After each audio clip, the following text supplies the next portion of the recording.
when you're introducing an important person like the President of the United States of America, you said, ladies and gentlemen, the President. Ladies and gentlemen, none other than our own Member of Parliament, the Honorable Nekiesha Burchell, who will now address us.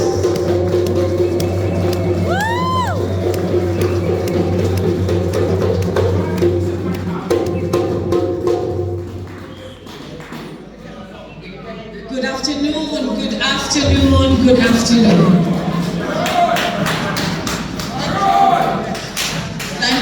Thank you so much. First of all, let me apologize for my late arrival. I hope you don't take that as any signal of disrespect. But just before I got here, we laid to rest a Maroon in the name of Grime over in Flamstead. It was Grime's send-off, and we had to salute him as he went off. So I apologize. All protocols have already been laid, but it would be remiss of me not to acknowledge a few, including our Chief Grizzle. Thank you for standing in the gap and for taking the basket. I have to acknowledge you, Blood, our cultural ambassador, Ambassador Cameron. Thank you for being that repository of knowledge, culture, and information. Our Deputy Chief, I love to see that a young man from the community has taken up this awesome responsibility to represent our community. Thank you, Sir Senior.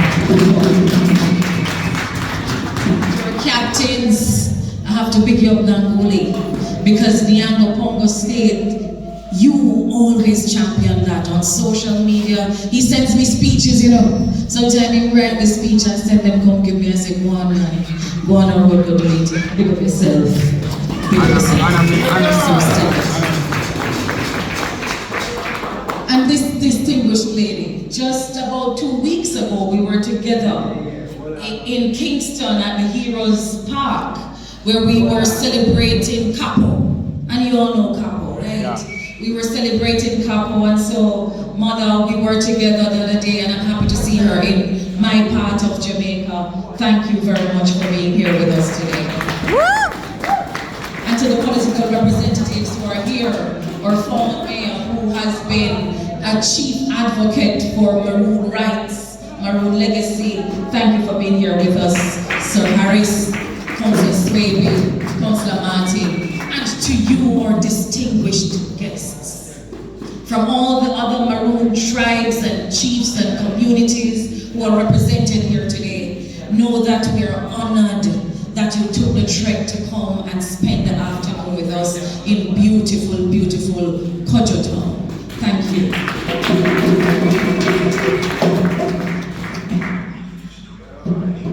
I find it instructive. No, before I go there, I came at a point when the team was performing and I got goose pimples. I still feel the goose pimples. It was so powerful, and my Maroon blood was just bubbling. The beat of the drum, the sound of the abeng, woke in me that pride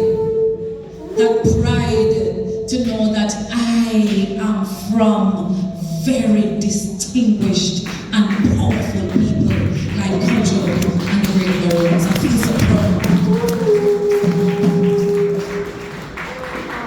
My only regret this afternoon is that we don't have all of the people from Maroon Town, Flagstaff, Brownstown, Zambia, from around coming out to feel this energy and to sap up some of it. Because it's only when they soak up this kind of energy that they will truly appreciate our legacy and know for a fact that they have something worth preserving and something worth fighting for. Kojo did not just go there and say, boy, me not like how things are going, and me go just sit down. Kojo had agency. Kojo didn't beg for freedom. Kodjo had the wits and the intelligence and the strategic guidance to go out there and negotiate with big British admirals and chiefs and leaders. What it took for someone who was told for so many years of their lives that they were nothing, to find it within himself to say, I want you to sit at this table with me and negotiate with me. I'm not begging you for a piece of our country, it's ours. But I want you to sign this paper with me and to, with this, acknowledge that you acknowledge that we have the rights to this place. And so I find that when I go to Parliament, I feel the blood of Kodjo.